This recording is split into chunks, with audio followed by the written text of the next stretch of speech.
ইমেজটাকে স্পষ্ট করা এবং হচ্ছে কালার করা, যে এটাকে যে রিয়েলিস্টিক কালার দিতে হয় সেই কালারগুলো কীভাবে দিতে হয় এটা আমি আজকে দেখাবো আপনাদেরকে, যা এক ক্লিকেই সম্ভব। চলুন তাহলে শুরু করা যাক। প্রথমে ইমেজটা ফটোশপে ওপেন দিলাম। ইমেজটাকে ওপেন দেওয়ার পর যেটা করবো, এটা প্রথমে আমার ইমেজটা রেজলিউশন নষ্ট হয়ে গেছে, তো এই রেজলিউশনটাকে আমাকে হাই রেজলিউশন করার জন্য যেটা করতে হবে, তো সর্বপ্রথম এটাকে আমি ফিল্টারে চলে গেলাম। ফিল্টার থেকে নিউরাল ফিল্টার, এখান থেকে যে প্যালেটটা আসবে এই প্যালেটটা থেকে আমরা প্রথমে এটাকে হাই রেজলিউশন করে নেব। হাই রেজলিউশন করার জন্য ফটো রেজিস্ট্রেশনে ক্লিক করতে হবে। ফটো রেজিস্ট্রেশন, তো এটা হচ্ছে প্রসেসিং অন ডিভাইস। আমি যে ফটো রেজিস্ট্রেশনের এই টিক মার্কটা ইনেবল করে দিচ্ছি, ইনেবল করে দেওয়ার জন্য এখানে যে ফিচারগুলো অ্যাড হয়েছে সেটা এখানে অ্যাপ্লাই হচ্ছে, তো আপনারা ওয়েট করেন।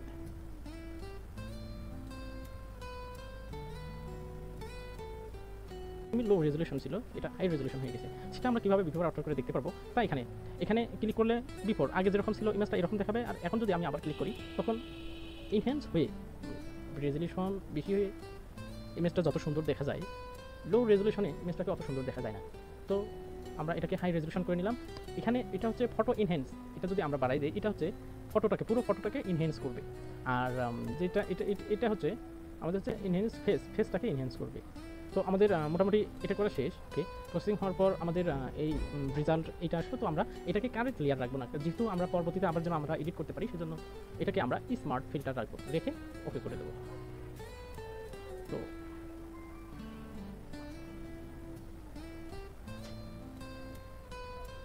এটা আমাদের স্মার্ট ফিল্টার। আমি স্মার্ট ফিল্টার থেকে এটাকে কাজ করে নিতে পারবো। তো এটা হচ্ছে অরিজিনাল ইমেজ, এটা হচ্ছে স্মার্ট ফিল্টার যতটুকু আমি কাজ করেছি ততটুকু।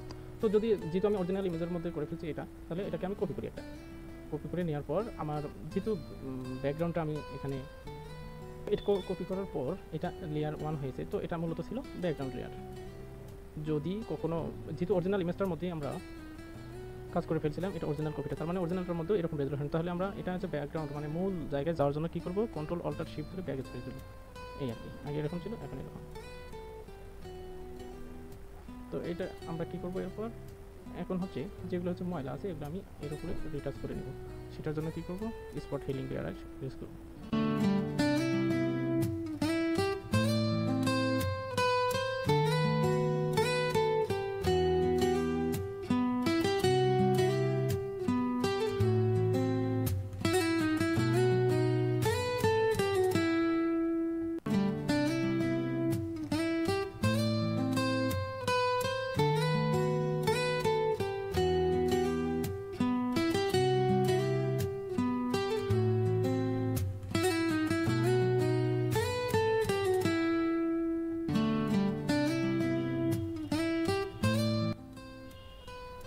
এটা আমরা 50% করে দিলাম, অথবা 60% 65% করে দিলাম।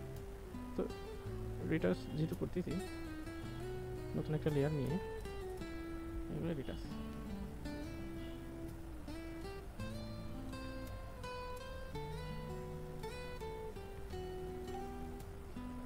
আমাদের রিটাচ অলরেডি শেষ। তো এটা আমরা আরও এটাকে সুন্দর করতে চাইলে আরও কী করতে পারি, আমরা এখান থেকে গ্ল্যামার রিটাচ করে নিতে পারি। গ্ল্যামার রিটাচ এই সবগুলো ধরে কপি না করলেও হবে। তো আমরা এটা ব্যাকগ্রাউন্ড লেয়ার শিখতে চাইছিলাম, তো এটা এখানে লেয়ার থেকে নিউ থেকে ব্যাকগ্রাউন্ড লেয়ার, আমাদের ব্যাকগ্রাউন্ড লেয়ার হয়ে গেছে। তো আমরা এটা এখানে রেখে কন্ট্রোল অল্টার শিফট যদি চাচ্ছি, তাহলে আমাদের সবগুলো কপি হয়ে একটা হয়ে যাবে। তো এটাকে আমরা গ্ল্যামার করার জন্য ইনভার্স করতে হবে, স্মার্ট ফিল্টার করে নিতে হবে।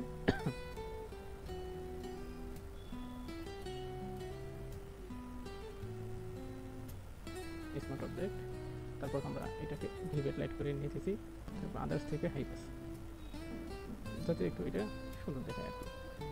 একটু ব্লার দিয়ে নিলাম, ব্লার দিয়ে দিলাম, এটাকে মার্কস করে নিয়ে তারপর হচ্ছে আমরা ফরগ্রাউন্ড ব্ল্যাকটা উপরে রাখিয়ে এটা ইরেজ করে দিই যাতে সফট হয়ে যায়।